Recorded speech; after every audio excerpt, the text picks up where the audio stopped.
Y hoy estamos muy contentos por ofrecerles a ustedes, nuestros queridos oyentes, una interesante charla con el que fuera el dueño, junto a su socio y amigo, Fernando Ayala, de la más prolífera y exitosa productora cinematográfica de Argentina. Su nombre, Aries. Muchos ya están diciendo su nombre. Abriremos la nota con el sonido que acompañaba al logo de Aries Cinematográfica Argentina en la presentación de 3 películas, adoptando en cada caso el género de la película. En este caso, elegiremos una de intriga, otra seductora, sugestiva y la última, dramática.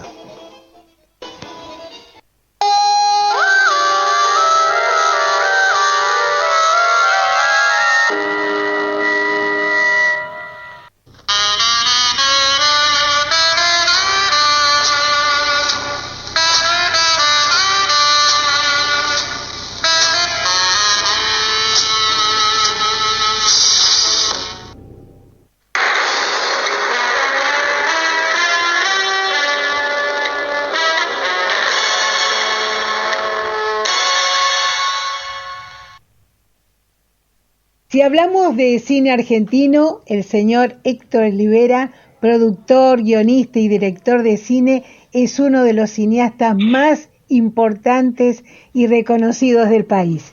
Y hoy tenemos el honor de estar comunicados con él. Bienvenido a Te Cuento, Héctor Olivera. Muchas gracias y estoy a la orden. Vamos a recordarle a los oyentes que fuiste el director de películas ícono del cine argentino como La Patagonia Rebelde en 1974, La Noche de los Lápices, No habrá más pena ni olvido en 1983.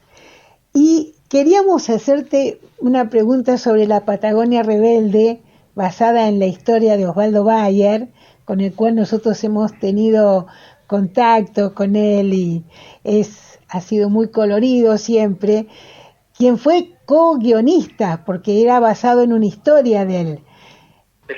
Eran 4 tomos, Bayer era hijo de alemanes y casi escribe la historia de la Patagonia entera, era muy minucioso y demás, y nosotros basamos la película en el primero de los tomos, ¿verdad? En el primero de los tomos.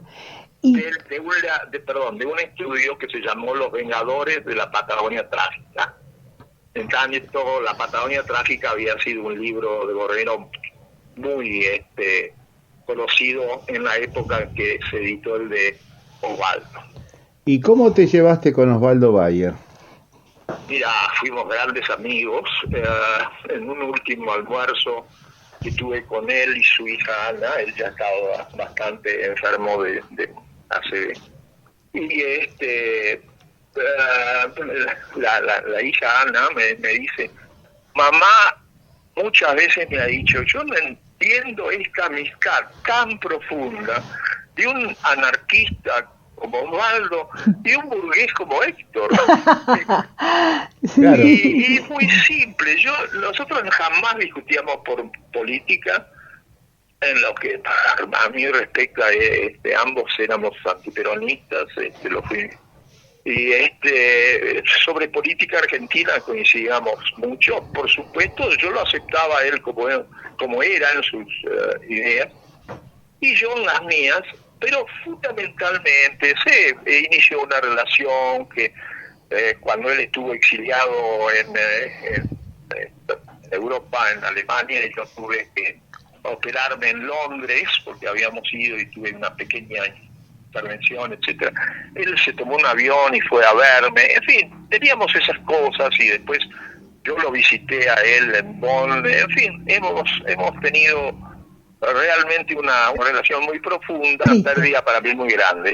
Recordemos que la noche del estreno de La Noche de los Lápices, justamente, hubo un atentado a tu productora Aries. Siempre fue siempre muy difícil decir verdades. Es decir, en la mañana del estreno, Antes. Revisadoras de negativos, que eran unas señoras que venían a negativos y positivos, a revisar las copias, etcétera, que llegaban de un cine iban a salir, y salían para otro, etcétera, o en este caso, antes de mandarlas a las salas de cine, y llegaban, no sé, a las 6 de la mañana, antes que nadie, y vieron un paquete en la puerta de entrada, y lo pusieron en uno de esos semiesferas de hierro donde se ponía la basura. Pero cuando llegó el director, el jefe de expedición, que además era un gremialista, tenía olfato, dijo, el día del estreno ese paquete, llamó a los bomberos, y el dictamen de los bomberos fue, si hubiera explotado, volaba toda esta oficina y medio Colegio del Salvador que estaba frente a nuestro edificio. Pero, dijo el informe de bomberos, era una bomba, digamos, maléfica, pero preparada para no explotar. Era para asustar. En fin, marcarlo, decir, asustar, en fin. Después eso se transformó en una amenaza así de la triple A. La película se puso en marcha después del atentado a Rucci, que si hubiéramos sido empresarios razonables, no hubiéramos puesto a Aries Cinematográfica Argentina en ese disparate empresario de hacer una película crítica del ejército en tales circunstancias. En fin, participé como productor o director de sus películas en los festivales más importantes del mundo y como jurado en todos, menos en el de Venecia, donde sí hemos exhibido películas nuestras y, en fin, he tenido una vida muy larga en la industria cinematográfica, por lo que además yo iba todos los años al Festival de Cannes, el más importante del mundo, porque era vicepresidente de la Federación Internacional de Productores de Films, con sede en París, y que tenía su asamblea en el mes de mayo en el marco de este festival, ¿no? Así que realmente tuve un contacto muy grande con el hemisferio norte también.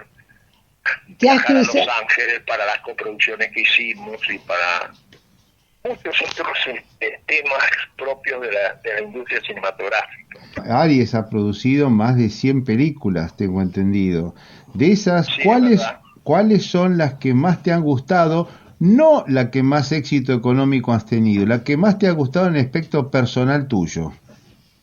Mira, mi aspecto como director son esas tres nombradas, y después las últimas que hice que tuvieron menos repercusión de público, pero con las que yo he quedado muy contento, como Antigua Vida Mía, Ay Juancito y El Mural, que fueron todos en este siglo, digamos, todas realizadas en este siglo. Y con respecto a las de Ayala, yo tengo el mejor de los recuerdos de una película que es un clásico hoy, en blanco y negro, que fue El Jefe, porque además de ser mi primera película como productor, fue la primera realización de Aries Cinematográfica Argentina, que habíamos formado con Fernando 2 años antes, y que no habíamos podido poner en marcha hasta el 58 porque había una gran presión de los exhibidores para que no se reglamentara la ley de cine, y entonces no podíamos largarnos a hacer la película. Pero en fin, el hecho es que fue un muy, muy buen comienzo. Y de las otras producidas por mí, incluso fui autor del argumento original, fue Plata Dulce, una película que tuvo una gran repercusión, en la que Fernando demostró su gran capacidad de narrador cinematográfico. Fernando venía de un par de películas que no habían andado bien y estaba un poco alicaído. Y yo le digo, hacela, y tuvo una película excelente que fue además un espejo de una época de los argentinos, del TN2, etcétera, etcétera. Y también tuvieron toda esa serie de películas en Aries con Porcel y Olmedo, que recuerdo que era en esa época de la dictadura, era una de las pocas cosas que alegraban a la gente, que había colas en los cines para ir a verlas. Mira, es muy simple. Yo digo que muchas veces un almuerzo cambia la historia de la gente y de una empresa como la nuestra. En un almuerzo con Gerardo y Hugo Sofovich, con Fernando Ayala, me acuerdo que fue a Cabañas, Gerardo tiró la idea de hacer una película que se llamara Los Caballeros de la Cama Redonda. Y nosotros que habíamos tenido un enorme éxito con otra llamada en blanco y negro, como estábamos ahora en la era color, Hotel Alojamiento, dijimos sí, porque era una película muy picaresca, pero dentro de las posibilidades morales, digamos, limitaciones de la censura. Y la película tuvo un enorme éxito, tanto así que después hicimos 35 películas más, una por ser más por año, digamos, una con Alberto Olmedo y Jorge Porcel, otra con Jorge Porcel solo y otra con Alberto Olmedo solo. Así es que así completamos 36 con el mismo elenco. Mi posición cuando hicimos Aries con Fernando era una posición coincidente, era saber contar, narrar. Son historias donde pasan cosas. En los años 60, una generación de brillantes directores, pero que no querían caer en esa fórmula, ¿no? Y bueno, algunas gustaron, otras no tanto, porque para nosotros también, no solo para no fundirnos como empresarios haciendo películas que nadie quería ver, sino también como realizadores del cine argentino, basado en un impuesto que pagaba todo el mundo cuando iban a ver películas nacionales y extranjeras, el famoso 10% en las localidades del cine. Entonces, si estábamos alimentados por un público desde el punto de vista financiero a través del Instituto del Cine, teníamos que darle a ese público la posibilidad de reírse, la posibilidad de conmoverse, de lagrimear. Nosotros hemos vivido en nuestra empresa, los directores y productores, en el cine argentino, hemos realizado nuestras películas gracias a la existencia del Instituto Nacional de Cine, al impuesto cinematográfico y a los subsidios que nos daban en función de la calidad o el éxito de las películas.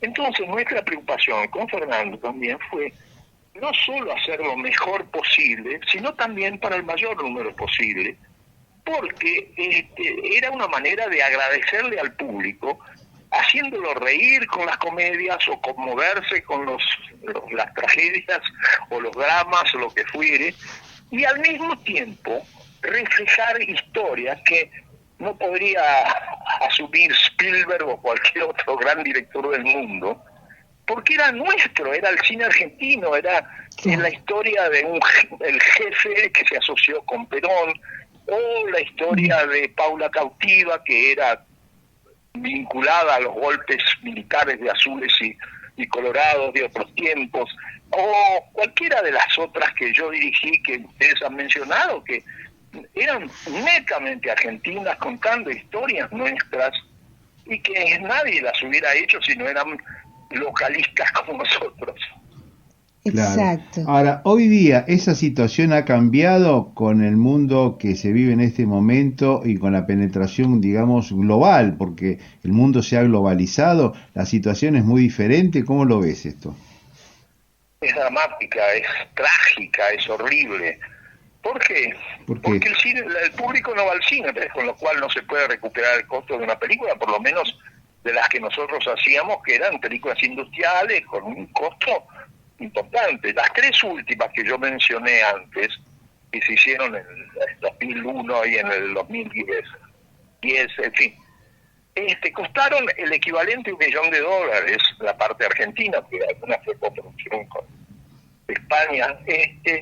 Hoy en día no sé cuánto costaría hacer una película en esa línea, con ese corto industrial, que era respetar el espectáculo cinematográfico. Y el cine argentino en este momento está pasando con una situación muy delicada, bueno, todo esto que ha habido alrededor de la administración Puenzo, etcétera. No sé qué va a pasar, porque vamos a decir, la ley sale, por ejemplo, la original, la que creó el Instituto Nacional de Cinematografía, fue por un movimiento que tuvimos la gente de cine. Yo en esa época representaba al sindicato de la industria cinematográfica, porque ni siquiera había producido una película entonces, y entrevistamos al capitán Francisco Manrique, secretario general de la presidencia de Aramburu, y él dijo que iba a hablar con el presidente, porque no solo como secretario general tenía mucho interés en que se recuperara la industria, sino además como espectador. Y así fue como surgió la creación del Instituto Nacional de Cinematografía, que hoy es el INCA famoso. Y se hicieron cantidad enorme de grandes películas, ganadoras de Oscars, etcétera. Es gracias a esa existencia de un organismo como el INCA. O sea que ahora, digamos, en este momento, y máxime con el tema de la pandemia, que han cerrado muchos cines, la industria del cine está prácticamente en peligro. Está en peligro, sí. El cine que es el que ha trascendido durante décadas, es imposible hacerlo porque los costos siguen siendo importantes. ¿No habría que hacer un replanteo, Héctor? Pero es evidente que durante la pandemia la gente se acostumbró a ver series y ahora no volvió al cine como si volvió al teatro. A partir de ahí, ¿cuál será el sistema de producción, la manera de apoyo del instituto a las películas como las que hacíamos antes? No sé. Realmente no tengo autoridad para opinar al respecto, porque soy en este momento un frustrado espectador de cine, porque no veo lo que yo quisiera ver. Eso. O sea, ¿te gustaría ver películas argentinas que no existen? Que no existen, exacto. Esa es la pena. Es que yo creo que mi última película fue El Mural, que se estrenó en el 2010, en el Bicentenario, y que a mi gusto fue una buena despedida como director y productor la del vimos. cine argentino. Sí. Muy buena, muy buena. Lo que pasa es que el cine transmite o transmitía una especie de cultura, aparte de ser una industria, es una industria cultural. Al no existir la industria cultural argentina, es reemplazada por una industria cultural de afuera, que simplemente... Perdóname, esa fue siempre nuestra bandera, claro, lo que acabas de decir. Pero el problema es que hoy no van a ver ni las extranjeras de supuesta atracción de pantalla. Es tremenda la situación. Porque no es solamente que no van a ver películas argentinas, no van a ver películas europeas, norteamericanas, asiáticas, en fin. Claro. Es un drama. Además, hay una cosa. En los años 30, vamos a decir, uno era un director que no estaba contratado por la Argentina Sonofilm, por Emelco, por artistas reconocidos asociados, Estudios San Miguel, etcétera. No podía hacer una película como le hicimos nosotros El Jefe, con un armario metálico de capital y gran apoyo del instituto y además apoyo financiero de terceros, etcétera. Pero hoy en día, no, porque los costos no se pueden recuperar un 100% del instituto, salvo que hagas una película muy barata que directamente no interesa a nadie. Y las que pueden interesar, las películas que últimamente hizo Campanella, por ejemplo, etcétera, es muy difícil que se hagan, porque además es una tristeza ir al cine y ver que hay 20 espectadores en la sala. Claro. He estado vinculado a la industria, en particular a partir del Jefe, que fue, como te dije, la primera película de Aries y la primera mía, hecha por un director que ya tenía 3 películas de largometraje hechas. Para mí una excelente película que fue Los Labios Amargos, entre otras, y Ayer fue primavera también. En fin, él era, cuando hicimos Aries, ya era un director establecido, respetado como de los mejores, Y yo era un joven, tenía 25 años cuando hicimos la empresa, muy inquieto, digamos, y audaz. Eso era, Fernando era el sensato y yo era el insensato de la compañía. La verdad que has tenido una vida maravillosa. No se puede decir, viste, que hay vidas que valen más de una. La tuya vale más que una. Yo fui un hombre afortunado porque a los 15 años entré a un estudio de cine y dije, yo quiero hacer cine. Y a los 17 ya estaba trabajando.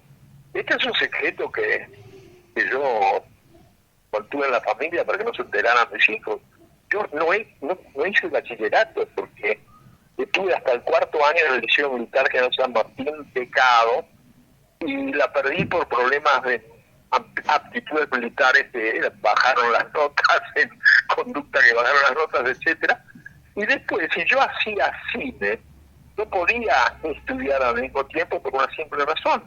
Las filmaciones, sobre todo a uno que empezaba como ayudante, que trabajaba 10, 12 horas por día, era que un día te citaban a las 8 de la mañana y al día siguiente a las 8 de la noche. Y en el interín había que preparar la filmación de la noche y al mismo tiempo la del día siguiente, que era un poco más temprano. En fin, para sobre todo la gente de producción y de dirección, sigue siendo un trabajo muy absorbente. No es saber que yo entro a las 9 de la mañana y salgo a las 5 de la tarde. No. Claro. Así que hiciste lo que quisiste. Que poca gente... Tuve la suerte de poder concretar a los 17 años el inicio de una carrera cinematográfica, que era lo que yo deseaba.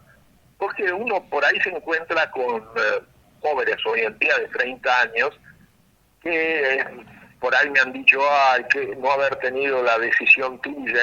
Yo lo logré porque empecé muy joven y además, si hubiera seguido el sistema de producción de los estudios, de los grandes estudios argentinos, como les mencioné, yo jamás hubiera podido ser productor. Los productores eran los dueños de esas empresas, ¿no? Claro. Era muy difícil.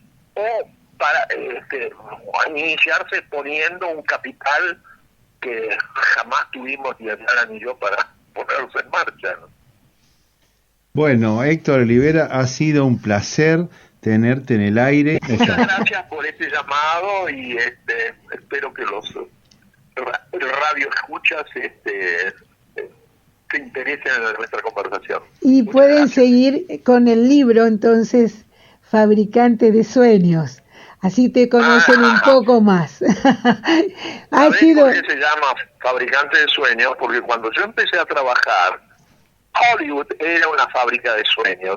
Cuando se hablaba de Hollywood en los diarios, en las revistas, decían la fábrica de sueños.